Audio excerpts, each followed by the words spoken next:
أعوذ بالله من الشيطان الرجيم. بسم الله الرحمن الرحيم.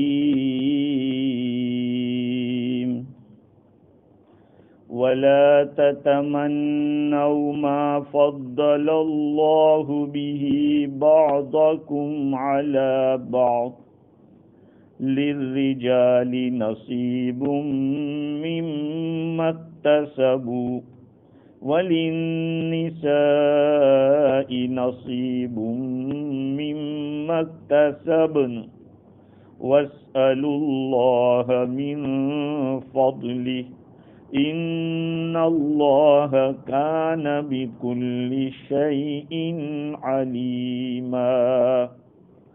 صدق اللہ العظیم. بزرگوں، پیارے بھائیوں، اس آیت کریمہ کا ترجمہ آپ پہلے سن لیں تو کچھ اندازہ ہوگا کہ حق جل وعلا نے اس میں کیا بیان کیا ہے، اور واقعتاً اس میں بہت ہی اچھی باتیں ہیں. ویسے تو قرآن ہی اچھا ہے پورا، لیکن ایک ایسی آیت ہے جس میں آج کے دور کا بہت بڑا سولوشن موجود ہے. ترجمہ دیکھیے اللہ تعالیٰ کیا فرماتے ہیں: اور تم لوگ تمنا مت کرو اس چیز کی جس کے ذریعے اللہ تعالیٰ نے تم میں سے بعض کو بعض کے اوپر فضیلت دی ہے. تم میں سے ایک کو دوسرے پر فضیلت دی ہے، اس کی تمنا مت کرو. مردوں کے لیے اس کا حصہ ہے جو انہوں نے کمایا ہے، اور عورتوں کے لیے اس کا حصہ ہے جس کو انہوں نے کمایا ہے.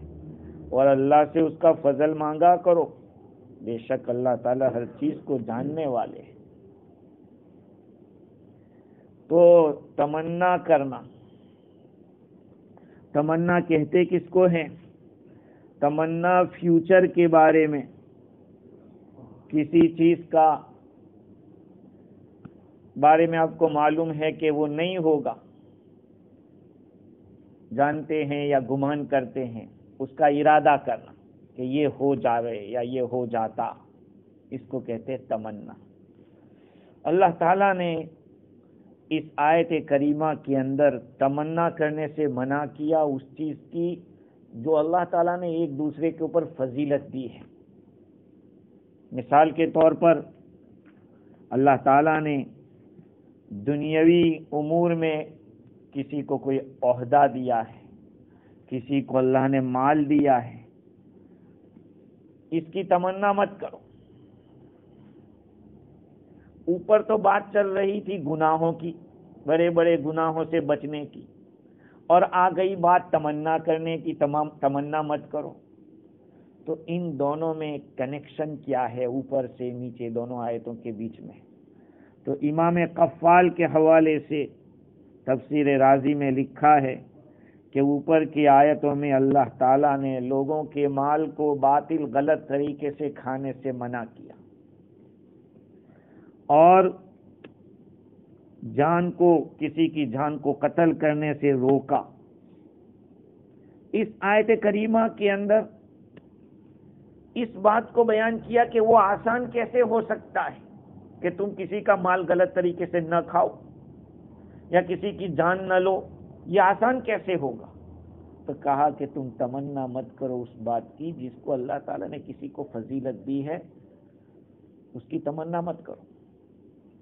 اور بعض علماء نے یہ لکھا ہے کہ اوپر کی آیات کے اندر غلط طریقے سے مال لینے سے اور کسی کی جان لینے سے روکا، جس کا تعلق ہاتھ پاؤں کے ساتھ ہے. مال لے گا تو ہاتھ سے لے گا، جان لے گا تب بھی ہاتھ کو یوز کرے گا. اس آیت کریمہ میں وہ تو ہاتھ پاؤں کی برائی تھی، اس کو بیان کیا، یہاں دل کی برائی کو بیان کر رہے ہیں، جس کو کہتے ہیں حسد، جس کو کہتے ہیں جیلسی. ہاں، اللہ تعالیٰ فرماتے لا تتمنوا، تم تمنا مت کرو اس چیز کی جس کے ذریعے اللہ نے لوگوں کو ایک دوسرے پر فضیلت دی ہے.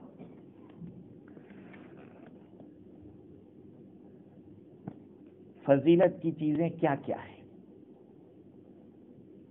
فضیلت یعنی عزت والی چیزیں. امام رازی نے اس کے اوپر بڑی تفصیلات لکھی اور فرمایا کہ انسان کے لکی ہونے کے درجے الگ الگ ہیں.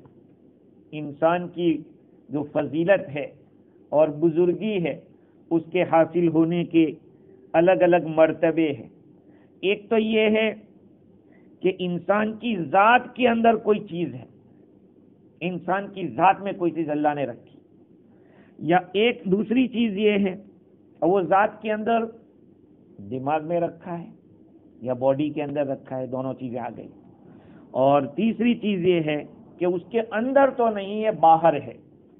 اس کو جو بزرگی مل رہی ہے، بڑائی حاصل ہے، وہ باہر سے ہے. تو پہلی چیز جو اندر رکھی ہے ایک تو ہوشیاری ہے، چالاکی ہے، یہ زیادہ ہے، کسی کے اندر ہوشیاری زیادہ ہے. اور دوسرے نمبر کی چیز بدن کی جس سے تعلق رکھتی ہے وہ پاک دامنی ہے. پاک دامنی بہادری ہے. پاک دامنی کس کو کہتے ہیں؟ پاک دامنی کا مطلب یہ ہے کہ آدمی فسق و فجور بھی نہ کرے اور بالکل بھی خلاص نہ ہو جاوے، نامرد ہو جاوے یہ بھی غلط، اور غلط جگہ پہ زناکاری کرے، فسق و فجور کرے وہ بھی غلط. بیچ کا راستہ جہاں اللہ نے حکم دیا ہے وہیں پر کر. بہادری کس کو کہتے ہیں؟ شجاعت کے معنی بہادری. بہادری کہتے ہیں کہ آدمی نہ تو بہت زیادہ بزدل بن جاوے اور نہ تو یہ ہے کہ ہر ایک لڑتا پھرے، یہ بھی نہیں، بیچ میں جہاں ضرورت ہو طاقت دکھانے کی وہیں پہ دکھاوے. یہ ہے بہادری. تو یہ انسان کے اندر ہوتی ہے.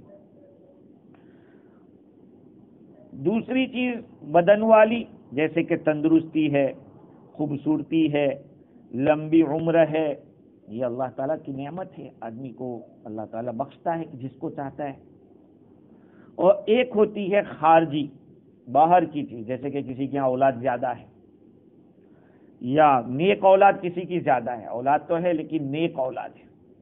اور اسی طرح سے رشتہ دار زیادہ ہے، دوست و احباب زیادہ ہے، مالداری، دوست و بھائی زیادہ ہے. اسی طرح سے سرداری حاصل ہے، لوگوں کے درمیان اس کو عزت حاصل ہے، لوگوں میں محبوب ہے. کہ یہ ساری چیزیں ان میں سے بعض ایسی ہے جو فطری ہے اور بعض ایسی ہے جو کسبی ہے، محنت کر کے ملتی ہے.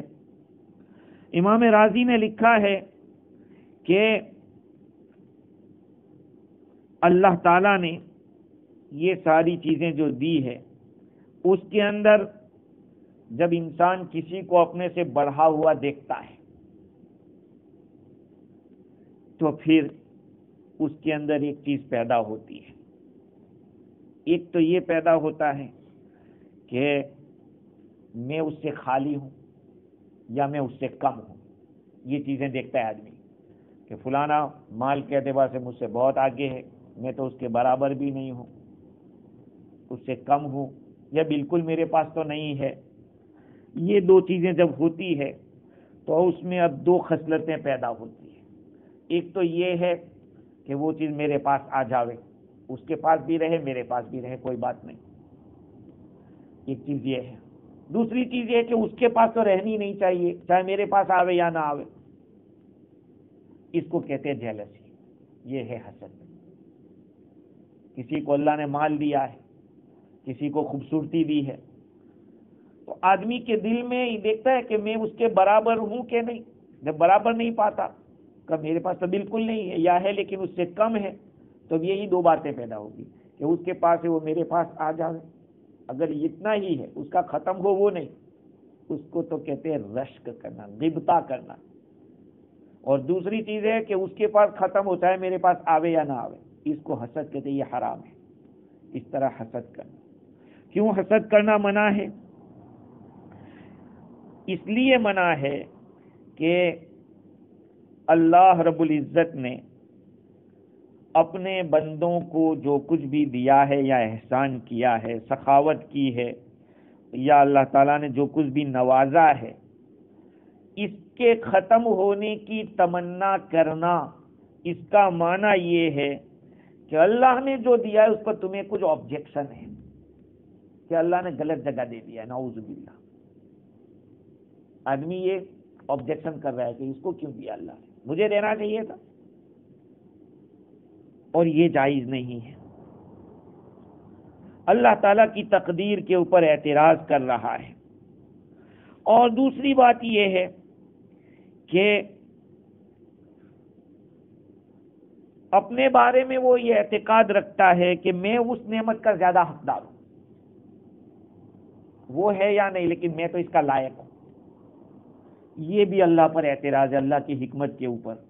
اس کی حکمت کیا ہے وہ تو وہی جانتا ہے. ہاں اللہ تعالیٰ بعضوں کو تھوڑا کم مال دے کر کہ اگر اس کو بالکل نہیں دوں گا تو ہو سکتا ہے کہ کچھ اور گڑبڑ کر دے، ایمان سے نکل جانا نعوذ باللہ، اور بہت زیادہ دے دوں گا تب بھی وہ برداشت نہیں کر پائے گا. اللہ تعالیٰ نے اپنی حکمت سے سب کچھ کیا ہے، لہذا یہ اعتراض منع ہے. اور حسد کے منع ہونے کی کا جو سبب ہے وہ یہ ہے کہ اہل سنت والجماعت کا کہنا یہ ہے کہ لا یسأل عما یفعل، اللہ جو کرتا ہے اس پر کسی کو سوال کا حق نہیں ہے. فعال لما یرید ہے، وہ جو چاہے وہ کر سکتا ہے. ہم کون ہے جو اس کی بات کے اوپر اعتراض کرے؟ آپ کا مکان ہے، آپ کے مکان کے اندر باہر آپ نے لکھا ہے کہ ریمو یور شوز ہیئر، ایسا لکھا ہے، یہاں اپنے جوتوں کو نکالیں. اب کوئی باہر سے آ کے کہا کہ آپ نے یہاں کیوں لکھا ہے تو آپ کیا کہیں گے؟ تیرے باپ کا گھر ہے، گھر میرا ہے، میں کچھ بھی چاہوں کروں ہے. یہ ساری اللہ کی مخلوق ہے، یہ ساری دنیا اسی کی ہے. وہ جس طرح چاہے جیسے چاہے وہ کر سکتا ہے. کسی کو کوئی حق نہیں ہے کہ اس کے معاملے پر اعتراض کرے. تو جو حسد کرنے والا ہوتا ہے وہ اللہ کے فیصلے پر اعتراض کرتا ہے، اس لیے حسد کرنا منع ہے. دیکھیے اللہ رب العزت نے اس آیت کریمہ کے اندر فرمایا لا ولا تتمنوا ما فضل اللہ به، اور تم تمنا مت کرو اس چیز کی جس کے ذریعے اللہ تعالیٰ نے تم میں سے ایک کو دوسرے پر فضیلت دی ہے. ہاں وہ چاہے عہدہ ہو، چاہے مال ہو، یا کوئی اور چیز ہو، کیونکہ اللہ سبحانہ و تعالی بندوں کے حالات کو جانتا ہے، اچھی طرح جانتا ہے، اور بندوں کی حالتوں کو، بندوں کی گہرائی اندر کی باتوں کو سب جانتا ہے. لہذا بندے کو چاہیے، جس پر فضیلت دی گئی ہے اس کو چاہیے کہ اللہ کی تقسیم کے اوپر راضی رہے. ہاں جس کو فضیلت دی ہے اس کا حصے کی تمنا نہ کرے، اس پر حسد نہ کرے، کیونکہ اس کی وجہ سے حق تعالیٰ کی تقدیر کے اوپر اور اللہ کی حکمت کے اوپر اعتراض ہے. بھئی جیسے کہ گاڑیوں کی الگ الگ شکلیں ہوتی ہیں، موبائل کی الگ الگ شکلیں ہوتی ہیں، اس پہ کوئی اعتراض نہیں کرتا کہ موبائل اس شکل کا کیوں بنا، اس شکل کا کیوں بنا. حق سبحانہ و تعالیٰ نے حضرت انسان کو جیسے بنایا ہے اس کے اندر الگ الگ شکلیں ہیں، تو کوئی کہے کہ مجھے اس شکل کا کیوں نہیں بنایا، اس شکل کا کیوں بنایا. امام بلخی کے حوالے سے تفسیر روح المعانی کے اندر لکھا ہے کہ اس آیت کا مطلب یہ ہے کہ کسی مرد کے لیے جائز نہیں ہے کہ تمنا کرے کہ میں عورت ہوتا، کسی عورت کے لیے جائز نہیں کہ وہ تمنا کرے کہ میں مرد ہوتی. یہ جائز نہیں. آج تو دیکھو کیا ہو رہا ہے، اب تو مرد بن رہے عورت ہے اور عورتیں مرد بن رہی ہیں. بلکہ بعض منسٹروں نے بھی نیوزی لینڈ میں ایسا کہا تھا کہ کاش کہ ہم عورت ہوتے، ایسا کہا تھا. شیطان نے کہا تھا، یہ تو پہلے سے کہا تھا کہ فلا میں ان کو حکم دوں گا وَلَآمُرَنَّهُمْ فَلَيُغَيِّرُنَّ خَلْقَ اللَّهِ، میں ان کو ضرور حکم دوں گا کہ وہ اپنی شکلوں کو چینج کریں گے، اللہ کی مخلوق کو وہ چینج کریں گے. قرآن کب اترا؟ 1442 سال، 1442، اتنے ایئرز پہلے، 1442 ایئرز پہلے قرآن اترا. اللہ نے اس وقت یہ بات ظاہر کر دی. شیطان نے یہ کہا تھا. آج 15ویں صدی کے اندر یہ کچھ ہو رہا ہے کہ لوگ اپنے آپ کو چینج کر کے مرد ہیں وہ عورت بن رہے ہیں، عورتیں ہیں وہ مرد بن رہے، یہ ہو رہا ہے، کہ یہ تمنا کرنے کی اجازت نہیں ہے۔ اچھا، اب بات یہ ہے کہ یہ آیت کریمہ نازل کیوں ہوئی تھی؟ اللہ تعالیٰ نے یہ کیوں فرمایا کہ ایک دوسرے کی اس طرح کی تمنا مت کرو؟ اس آیت کے نازل ہونے کا سبب ایک تو وہ ہے جس کو تفسیر روح البیان میں لکھا ہے کہ اللہ رب العزت نے میراث کے اندر مرد کو ڈبل اور عورت کو سنگل حصہ دینے کو کہا ہے۔ جو تفسیر جامع سورہ نساء اس کے شروع میں بات آئی تھی کہ جب کوئی آدمی گزر جاتا ہے تو اس مرنے والے کے جو لڑکے اور لڑکیاں ہیں اس میں جو میل ہوں گے ان کو ڈبل حصہ ملے گا، اور جو سنگل ہوں گے جو فیمیل ہوگی اس کو سنگل ملے گا، لیڈیز لڑکیوں کو۔ تو لڑکوں کو ڈبل، لڑکیوں کو سنگل، یہ قرآن کا حکم ہے، للذکر مثل حظ الانثیین، اس آیت کا یہی مطلب ہے۔ جب یہ حکم عورتوں نے سنا، عورتوں نے یہ کہا کہ ہم لوگوں کو ڈبل ملنا چاہیے، مردوں کو سنگل ملنا چاہیے، اس لیے کہ ہم لوگ تو کمزور ہیں، اور وہ لوگ طاقتور ہیں، مرد وہ کمانے پر قادر ہیں، وہ روزی تلاش کر سکتے ہیں، لہذا ان کو اللہ تعالیٰ نے یہ آیت نازل فرمائی، لا تتمنوا ما فضل اللہ بہ بعضکم علی بعض، اللہ تعالیٰ نے تم میں سے بعض کو بعض پر جس طریقے سے فضیلت دی اس کی تمنا مت کرو۔ ایک ریزن تو یہ بتایا۔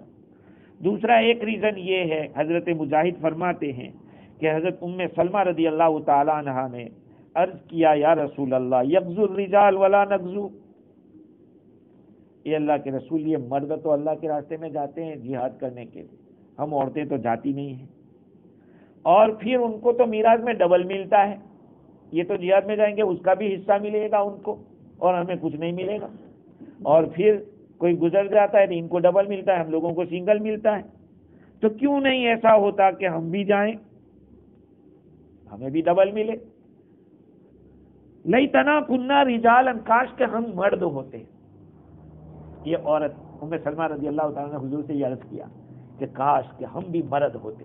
اللہ تعالیٰ نے یہ آیت نازل فرمائی کہ بھئی بنا دیا ہے اس نے، بنا دیا ہے، اب یہ تمنا مت کرو میری شکل فلاں جیسی ہوتی یا میں ایسا ہوتا ویسا ہوتا ہے۔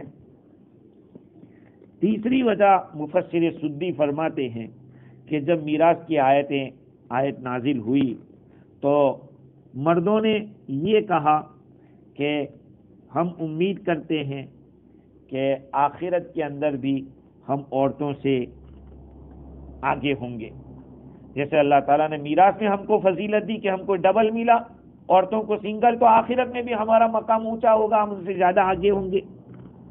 تو عورتوں نے کہا کہ ہم امید کرتے ہیں کہ ان یکون الوزر علینا نصف ما علی الرجال، کہ جیسے دنیا میں ہم کو مال میں کمی دی گئی تو آخرت میں ہم پر بوجھ بھی وعدہ ہوگا، سمجھ رہے ہیں؟ مردوں کو ڈبل ملا دنیا میں اور ہمیں سنگل ملا، تو آخرت میں بھی سزا ہم کو سنگل ملے گی، تم کو ڈبل ملے گی۔ اس زمانے کی عورتیں بھی ایسی تھیں۔ جب یہ بات کہی تو یہ آیت کریمہ نازل ہوئی، اور ایک قول یہ ہے کہ ایک عورت حضور اکرم صلی اللہ علیہ وسلم کے پاس آئی اور عرض کیا کہ مردوں کا رب اور عورتوں کا رب تو ایک ہے، ان کا رب بھی اللہ ہے اور ہمارا رب بھی اللہ ہے، اور آپ ہمارے بھی رسول ہیں ان کے بھی رسول ہیں، ہمارا باپ بھی آدم ہے ان کا باپ بھی آدم ہے، یہ بھی آدم کی اولاد ہے ہم بھی آدم کی اولاد ہیں، ہماری ماں حوا ہے تو ان کی ماں بھی حوا ہے۔ آخر کیا وجہ ہے کہ اللہ تعالیٰ مردوں کا ذکر کرتا ہے، ہمارا تو ذکر ہی نہیں کرتا؟ جہاں دیکھو مردوں کی بات آتی ہے۔ اللہ تعالیٰ نے یہ آیت کریمہ نازل فرمائی تو عورت نے کہا کہ حضور یہ مرد تو جہاد میں جاتے ہیں تو ہم سے آگے بڑھ گئے، سبقت لے گئے۔ حضور اکرم صلی اللہ علیہ وسلم نے ارشاد فرمایا کہ تم میں سے جو عورت حاملہ ہوتی ہے، جس کے پیٹ میں بچہ ہوتا ہے، اس کو روزانہ روزہ رکھنے والی اور راتوں کو عبادت کرنے والی کا ثواب ملتا ہے۔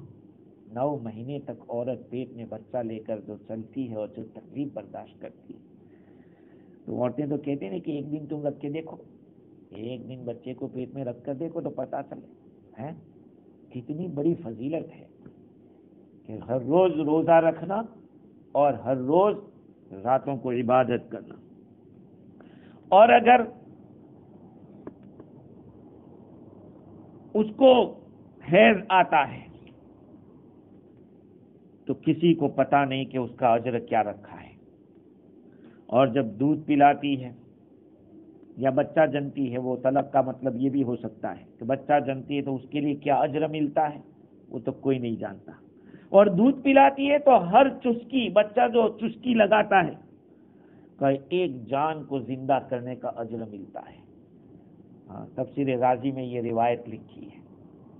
عورت کے لیے کتنی بڑی فضل، بیچارے عورتوں کو پتہ ہی نہیں ہے، وہ تو یہ سوچتی ہے کہ ہم تو اسی لیے پیدا ہوئی اور کچھ نہیں۔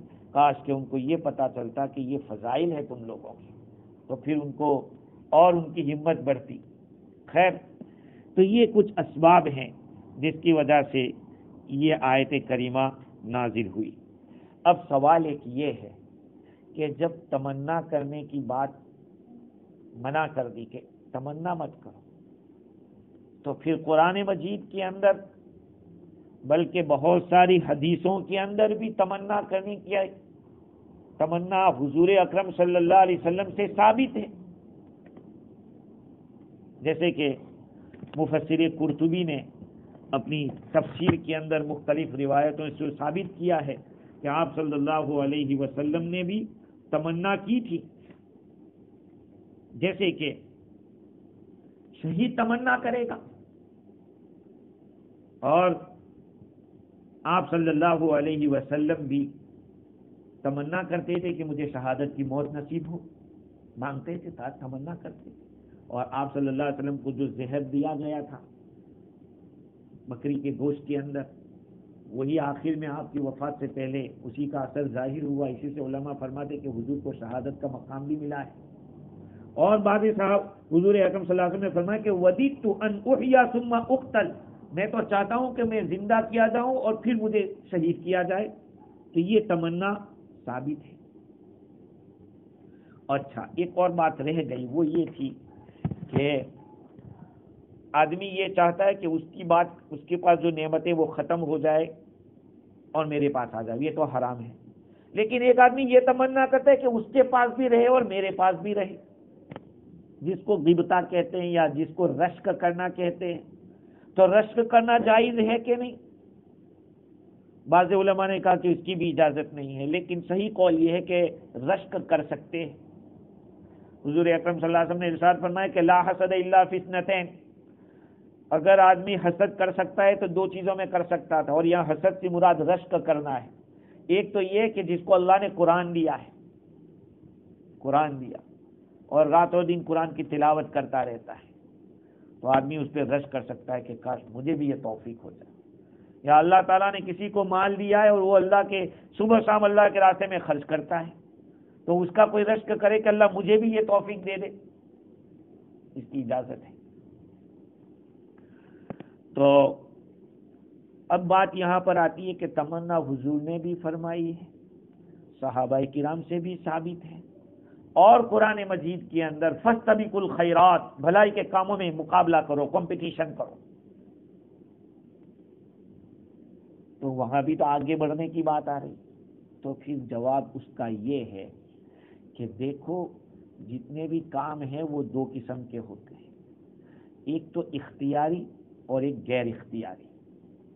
غیر اختیاری کے معنی it is not in our control, ہمارے کنٹرول میں نہیں ہے، کب اس کی تو تمنا آپ نہیں کر سکتے۔ مرد بنانا، عورت بنانا یہ اللہ کا کام ہے، تو کیا کسی کے اختیار میں کہ وہ مرد بن جائے یا عورت بن جائے؟ نہیں، کہ اس کی تمنا نہیں کر سکتے۔ ہاں، جو چیز اختیار میں ہے تو اس اختیاری چیز میں تو آدمی کو کوشش بھی کرنی چاہیے، اور اچھی چیز ہے، اس میں حسد جائز نہیں، لیکن تمنا کر سکتے ہیں۔ جیسے کہ آپ نے کسی آدمی کو دیکھا کہ وہ اللہ کے راستے میں خوب خرچ کر رہا ہے، آپ تمنا کریں کہ اللہ تعالیٰ ایسا مال مجھے بھی دے اور میں بھی اللہ کے راستے میں خرچ کروں، تو یہ کر سکتے ہیں۔ اللہ تعالیٰ فرماتے ہیں کہ وَلَا تَتَمَنَّوْا مَا فَضَّلَ اللَّهُ بِهِ بَعْضَكُمْ عَلَى بَعْضٍ، اور تم تمنا مت کرو اس چیز کی جس کے ذریعے اللہ تعالیٰ نے تم میں سے ایک کو دوسرے کے اوپر فضیلت دی ہے۔ امام علامہ آلوسی نے ایک روایت نقل کی ہے کہ لا یتمنین احدکم مال اخیہ، آدمی اپنے بھائی کے مال کی تمنا نہ کرے کہ یہ مال میرے پاس آ جاوے، یہ تمنا نہ کرے، تو کیا کرے؟ اللہم ارزقنی اللہم آتنی مثلہ، یہ کہہ سکتے ہیں اللہ مجھے تو رزق عطا کر، یا اللہ اس جیسا مجھے عطا کر۔ امام رازی نے تو اس کو بھی منع کیا کہ اس طرح کی دعا بھی نہیں کر سکتے، لیکن بات یہ ہے کہ یہ دعا کرے اللہم ارزقنی، اللہم آتنی ما یکون صلاحا فی دینی و دنیای و معادی و معاشی، اے اللہ تو مجھے وہ چیز دے جس کے ذریعے میرے دین میں درستگی ہو، میری دنیا میں درستگی ہو، میری آخرت اور میری کمائی اس سب کے اندر صلاح ہو جاوے۔ امام راضی کہتے ہیں کہ سب سے اچھی دعا وہ ہے جو قرآن نے بتائی ہے، ربنا آتنا فی الدنیا حسنہ وفی الآخرۃ حسنہ وقنا عذاب النار۔ سب سے بڑھیا دعا یہ ہے کہ اللہ تو مجھے دنیا میں بھی بھلائی دے اور آخرت میں بھی بھلائی دے اور جہنم کے عذاب سے بچا۔ حضور اکرم صلی اللہ علیہ وسلم اپنی دعا میں اس دعا کو کبھی بھولتے نہیں تھے۔ ترجمہ یاد کر لیں کہ اللہ مجھے دنیا میں بھی بھلائی دے اور آخرت میں بھی بھلائی دے اور جہنم کے عذاب سے بچا۔ تفسیر روح المعانی میں علامہ آلوسی بغدادی نے لکھا ہے کہ آدمی اس طرح کی دعا نہ کرے اللہم آتنی دارا مثل داری فلان، یہ اللہ فلانے کا جو گھر ہے ایسا گھر مجھے دے، یا اللہ فلانے کو جو بیوی دی ہے ایسی بیوی مجھ کو دے، کہ ایسی دعا نہ کرے، یہ امام راضی نے لکھا، بلکہ یوں دعا کرے کہ اللہ میرے لیے دین میں، دنیا میں، آخرت میں اور میری روزی میں جو کچھ خیر ہے وہ عطا فرما، مجھے خیر عطا فرما۔ آگے اللہ تعالیٰ فرماتے ہیں للرجال نصیب مما اکتسبوا وللنساء نصیب مما اکتسبن، مردوں کے لیے وہ اس چیز کا حصہ ہے جو انہوں نے کمایا ہے، عورتوں کے لیے اس چیز کا حصہ ہے جو انہوں نے کمایا ہے۔ کہاں پر مردوں کے لیے، کہاں پر عورتوں کے لیے؟ کہا دنیا کے اندر، دنیا میں عورتیں جو کمائیں گی وہ ان کا حصہ ان کو ہوگا، مرد جو کمائیں گے ان کو ان کا حصہ ہوگا۔ ایک مطلب اس کا یہ ہے کہ دنیا کی نعمتوں میں سے مرد جو کچھ کمائے وہ اس کا ہے، بس اسی پہ راضی رہے، عورت جو کچھ کمائے وہ اس کا حصہ ہے، وہ اس کے اوپر راضی رہے۔ اور بعض حضرات نے یہ بھی کہا ہے کہ میراث میں سے بھی جو کچھ بھی اللہ نے مردوں کے لیے لکھا ہے وہ اس پر راضی رہے، عورت کے لیے جو کچھ لکھا ہے اس پہ راضی ہے، اعتراض کرنے کی اجازت نہیں ہے۔ یعنی میراث میں عورتوں کو جو ملے، دیکھو پہلی ایک بات یاد رکھو، میراث جانتے ہو نہیں، مرد جو آدمی گزر جاتا ہے اور چھوڑ کے جاتا ہے اس کو میراث کہتے ہیں۔ شریعت نے اس کے حصے مقرر کر دیے کہ کس کو کتنا ملے گا۔ اگر شوہر گزرا ہے تو بیوی کو کتنا ملے گا، لڑکن کو کتنا ملے گا، فکس ہے۔ اگر باپ گزرا ہے تو اس کے رشتہ داروں کو کتنا ملے گا، مطلب کہ جو بھی دنیا سے جاتا ہے اور چھوڑ کر جاتا ہے جو کچھ، اس کو میراث کہتے ہیں، وہ اللہ تعالیٰ نے طے کر دیا ہے۔ تو اب مرد کو جتنا مل گیا مل گیا، عورت کو جتنا مل گیا مل گیا، اس پہ اعتراض کرنے کی اجازت نہیں ہے۔ اور تیسری وجہ دنیا کے اعتبار سے یہ کہ زمانے جاہلیت میں عرب لوگ کیا کرتے تھے، عورتوں کو حصہ نہیں دیتے تھے اور بچوں کو بھی نہیں دیتے تھے، یہ تو اسلام نے دلایا۔ آج دنیا کی بہت ساری قوموں کے اندر عورتوں کو نہیں دیتے، ہندو لوگ کہتے ہیں کہ ارے تیری شادی کے اندر اتنا خرچہ ہوا تھا، اس کو دیکھ کر مسلمان بھی کہتا ہے، بہن کو حصہ نہیں دیتا اور کیا کہتا ہے، تیری شادی میں اتنا خرچہ کیا تھا تو اب میراث کیسی؟ ارے شادی میں خرچہ تو ابا نے کیا تھا، تو نے تو کیا نہیں تھا، اور تجھے اگر تو نے کیا ہے تو تجھے کس نے کہا تھا کہ اتنا زیادہ خرچہ کرو، لڑکی کو کیا ملا اس میں؟ آدمی تو اپنے نام کے لیے کرتا ہے، کرے یار بھائیا نے بڑی شادی بہن کے بہت بڑا حق ادا کر دیا بھائیا نے، نہیں، جو حق ہے اس کا وہ حق دینا پڑے گا۔ تو مرد جو کچھ کماوے دنیا میں وہ اس کا، عورت جو کرے اس کا، اور آخرت کے اعتبار سے بھی دونوں کو جو کچھ بھی نیکی کی ہے اس کا اللہ تعالیٰ کے کرم سے جو کچھ بھی ثواب کے مستحق ہوں گے اس میں کسی کو اعتراض کا حق نہیں ہے، اور نیکیاں جتنی کریں گے اس کا بدلہ اللہ تعالیٰ کی طرف سے مقرر ہے، اس لیے حسد کرنے کی ضرورت نہیں ہے۔ اور دوسری ایک بات یہ ہے کہ مرد دنیا میں جو کر رہے ہیں اس کا ثواب ان کو ملے گا۔ مرد کیا کرتے ہیں؟ مرد عورتوں پر خرچ کرتے ہیں، کما کے لاتے ہیں، عورتوں پہ خرچ کرتے ہیں تو ان کو اس کا ثواب ملے گا۔ عورتیں کا وہ جو کچھ کرتی ہے اس کا ثواب ان کو ملے گا۔ عورتیں کیا کرتی ہیں؟ عورتیں اپنی شرمگاہ کی حفاظت کرتی ہے، اپنے شوہر کی اطاعت کرتی ہے، گھر کے سارے کام کرتی ہے، پکاتی ہے، روٹی بناتی ہے، کپڑوں کی حفاظت کرتی ہے، اور گھر کا جو سامان ہے اس کی حفاظت کرتی ہے، اس کو اس کا حصہ ملے گا، ضائع نہیں ہوگا، اللہ تعالیٰ سب کو اس کا حصہ عطا فرمائے گا۔ تو للرجال نصیب مما اکتسبوا وللنساء نصیب مما اکتسبن۔ مفتی شفیع صاحب رحمۃ اللہ علیہ نے اس مقام کے اوپر فرمایا ہے کہ اصل میں اس آیت کریمہ کے اندر اشارہ ہے کہ بندہ فضائل حاصل کرنے کے لیے محنت کر سکتا ہے، جو بندے کے اختیار میں ہے وہ کرنا چاہیے۔ اب آپ سوچو کہ یار اللہ نے روزی لکھ دی ہے نا، مجھے کرنے کی کیا ضرورت ہے، وہ تو آ کے رہے گی۔ کہا نہیں، ایسا نہیں، اس میں غفلت نہیں کرنا ہے، پوری محنت کرو، مقدر کی روزی آپ کے پاس آ کے رہے۔ صحابہ کرام نے بھی تجارت کی، زراعت کی، کھیتی کا کام کیا، سب کچھ کیا ہے۔ دین ہمیں یہ نہیں سکھاتا کہ ہاتھ پہ ہاتھ رکھ کر بیٹھ جاؤ۔ بھائی دکان والے کو دکان بھی کھولنی پڑے گی، وہ یہ سوچے کہ گاہک آئے گا میرے گھر، فون کرے گا مجھے یہ چاہیے، نہیں، کھولو، اللہ تعالیٰ گاہک کو خود اللہ تعالیٰ لائے گا۔ تو مفتی شفیع صاحب رحمۃ اللہ علیہ فرماتے ہیں کہ اس آیت میں بہت سارے جو مس انڈرسٹینڈنگ تھی، جس کو مغالطہ کہتے ہیں، اس کو دور کیا۔ ایک تو یہ کہ جو چیز اختیار میں نہیں ہے اس کی تمنا مت کرو، آج لوگ اس طرح کی تمنا کرتے۔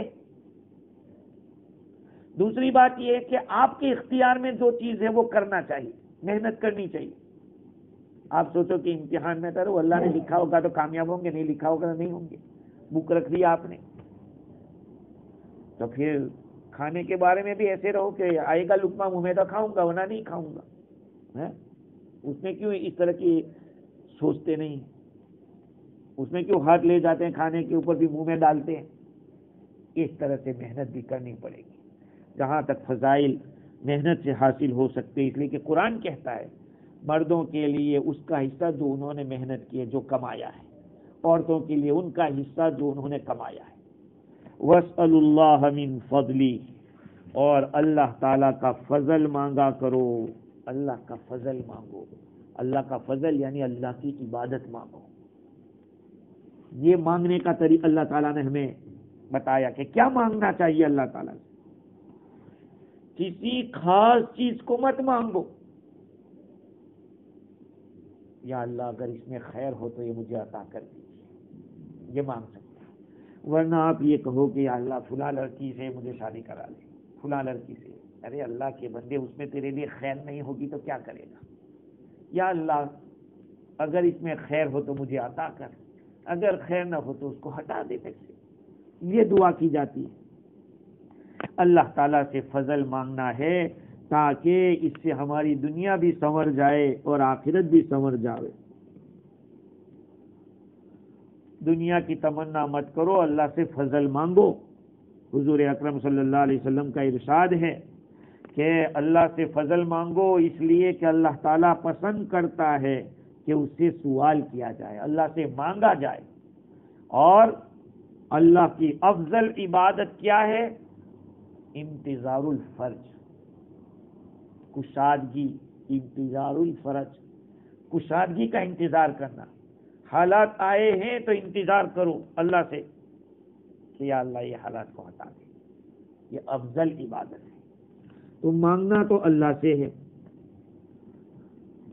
فضل سے مراد عبادت ہے جو اللہ تعالیٰ کے قریب کر دے. یہ قول ابن سیرین کا اور ابن جبیر کا ہے. بلکہ ابن سیرین رحمۃ اللہ علیہ کے بارے میں آتا ہے کہ جب کسی آدمی کو دیکھتے کہ وہ دنیا کی تمنا کرتا تو اس کو فرماتے کہ بھائی اللہ تعالیٰ نے اس سے روکا ہے، دنیا کی تمنا مت کرو، محنت کرو اپنی جگہ پہ. اور اللہ تعالیٰ نے فضل مانگنے کا ہمیں حکم دیا ہے کہ فضل مانگو اللہ سے. اللہ جب حکم دے رہا ہے اس کا یہ مطلب کہ مانگو گے تو ملے گا، مانگو. اور اللہ تعالیٰ کا جو فضل ہوتا ہے وہ ہر شخص کے لیے اس کی شایان شان ہوتا ہے. فضل ہر ایک کی شایان شان ہوتا ہے. ایک آدمی کے لیے فضل یہ ہوا کہ وہ فورن چلا گیا، ایک کے لیے فضل یہ کہ وہ یہیں پر رہے. بات سمجھ رہے ہیں؟ ہر ایک کے لیے اس کے شایان شان. اللہ کا فضل یہی ہے کہ جس آدمی کو جیسی ضرورت ہے اور جو اس کے مناسب ہے وہ عطا کرے گا. ورنہ میرا اور آپ کا سوچنا تو لمیٹڈ ہے. اس کے پیچھے کیا ہے وہ تو اللہ جانتا ہے، ہم نہیں جانتے. ہم تو اس کو دیکھ رہے ہیں کہ ہاں یہ ہو جائے تو میرا کام بن جاوے، یہ ہو جاوے تو میرا کام بن جائے. لیکن اللہ جانتا ہے کہ اس کے پیچھے کیا رکھا ہے. ایسا ہوتا ہے کہ آدمی بڑی تمنا، بڑی محنت کرتا ہے، ایک چیز حاصل کرتا ہے، وہ چیز اس کے پاس رہتی نہیں. اس لیے کہا کہ وَاسْأَلُوا اللَّهَ مِن فَضْلِهِ، اللہ تعالیٰ کے فضل کو مانگا کرو. اچھا، دوسری ایک بات یہ ہے کہ اس آیت کریمہ کے اندر جو دنیا کی تمنا کرنے کو منع کیا اس میں چوری ہے، ڈاکہ زنی ہے، ناجائز طریقے سے کسی کا مال لے لینا ہے، قتل و غارت گیری ہے. ان سب کا جو سر چشمہ تھا، بنیاد تھی، اس کو اللہ نے منع کر دیا. آدمی دوسرے کے مال کو دیکھ کر اس کی رال ٹپکتی ہے. اگر سیدھے ہاتھ سے سیدھے طریقے سے نہیں ملتی تو پھر الٹے ہاتھ سے لینے کی کوشش کرتا ہے. اب چوری کرے گا، ڈاکہ زنی کرے گا، کچھ نہ کچھ کرے گا کسی طرح سے اس مال کو حاصل کرنے. اسلام نے کہا کہ دیکھو، ایک انسان دوسرے انسان کے مال و دولت میں اس طرح کا ہاتھ نہیں کر سکتا ہے، اس طرح کی خواہش نہیں کر سکتا. خواہش کرے گا اس طرح کی تو پھر وہ جرائم تک پہنچے گا. حدیث قدسی ہے، اللہ تعالیٰ فرماتے ہیں، حضور اکرم صلی اللہ علیہ وسلم فرماتے ہیں کہ اللہ تعالیٰ نے فرمایا من استسلم لقضائی وصبر علی بلائی وشکر لنعمائی کتبتہ صدیقا وبعثتہ یوم القیامت مع الصدیقین. جو بندہ، اللہ تعالیٰ فرماتے ہیں، جو بندہ میرے فیصلے کے سامنے جھک گیا، میری مصیبت کے سامنے اس نے صبر کیا، میری نعمت پر اس نے شکریہ کیا، میں اس کو صدیق لکھوں گا. صدیق ایک بہت بڑا مقام ہے، نبی کے بعد کا مقام ہے. اسلام میں دینی کے اعتبار سے سب سے بڑی، دنیا کے اعتبار سے سب سے بڑی کرسی کیا ہوتی ہے؟ پرائم منسٹر ہو جاوے آدمی دنیا کے اعتبار سے. لیکن دین کے اعتبار سے سب سے اونچا مقام نبی کا ہوتا ہے. نبی کے بعد صدیق کا مقام ہوتا ہے. اسی لیے سارے نبیوں کے بعد سب سے اونچا مقام کس کا ہے؟ ابو بکر صدیق رضی اللہ تعالیٰ، ان کا سب سے اونچا مقام. اس امت میں سب سے اونچا مقام کس کا؟ صدیق اکبر رضی اللہ تعالیٰ. لیکن افسوس اس کا ہے کہ آج شیخ عبد القادر جیلانی کے نام کے اوپر تو دیگیں کی دیگیں کھائی جاتی ہے، لیکن صدیق اکبر کے نام کا کوئی تذکرہ ہی ہے. یہی تو بے دینی ہے کہ صدیق اکبر کا اتنا اونچا مقام اور پتہ ہی نہیں ہے. خیر، وہ ایک الگ ٹاپک ہے. اللہ تعالیٰ فرماتے ہیں کہ جو آدمی میری تقدیر کے سامنے، میرے فیصلے کے سامنے جھک جائے گا، میری مصیبت پر صبر کرے گا، میری لائی ہوئی مصیبت پر صبر کرے گا اور میری نعمت پر شکر کرے گا، اس کو میں صدیق لکھ دوں گا اور صدیقین کے ساتھ قیامت کے دن اٹھاؤں گا. وَمَن لَمْ يَرْضَ بِقَضَائِي، جو میرے فیصلے پہ راضی نہیں رہا، وَلَمْ يَصْبِرْ عَلَى بَلَائِي، اور میری لائی ہوئی مصیبت پر صبر نہیں کیا، وَلَمْ يَشْكُرْ لِنِعْمَائِي، میری نعمت کا شکریہ نہیں ادا کیا، فَلْيَطْلُبْ رَبًّا سِوَائِي، میرے سوا کوئی اور خدا تلاش کر دے. جا جب میرا فیصلہ تو راضی نہیں، جا میرے سوا اور خدا ڈھونڈ لے تو۔ یہ روایت تفسیر روح البیان میں بھی ہے اور تفسیر رازی میں ہے، واللہ عالم اس روایت کا کیا حال ہے۔ باقی یہ روایت ہے، اللہ تعالیٰ آگے کیا فرماتے ہیں، ان اللہ کان بکل شیء علیما، بے شک اللہ تعالیٰ ہر چیز کو جاننے والا ہے، وہ جانتا ہے تبھی تو دیتا ہے کہ کس کو کیا دینے کا، کس کو کیا نہیں دینے کا۔ اللہ تعالیٰ نے جس کو جس درجے پہ رکھا ہے واقعتاً ایک بڑی حکمت سے رکھا ہے، ورنہ بعض مالدار ایسے ہوتے ہیں کہ ان کو اگر غریب بنایا جائے تو کافر ہو جائے، اللہ کا انکار کر دے۔ ہاں، اس لیے اللہ نے بعضوں کو اس درجے پہ رکھا، اور بعض غریب کو غریب اس لیے رکھا کہ اگر اس کو مالدار بنا دیں گے تو وہ قابو میں نہیں رہ سکے، وہ اس کی حکمت ہے۔ اللہ تعالیٰ مجھے بھی اور آپ کو بھی دین کی صحیح سمجھ عطا فرماوے۔ اور اس آیت کریمہ سے معلوم ہوا کہ کسی کی چیز کو دیکھ کر غال ٹپکائیے مت، بس اللہ تعالیٰ کے فیصلے پہ راضی رہے۔ دنیا سب کچھ نہیں ہے، یہ تو کٹ جائے گی، اصل تو آخرت ہے۔ اللہ تعالیٰ آخرت کا شوق نصیب فرمائے۔ آخر دعوانا الحمدللہ، سبحان اللہ بحمدہ۔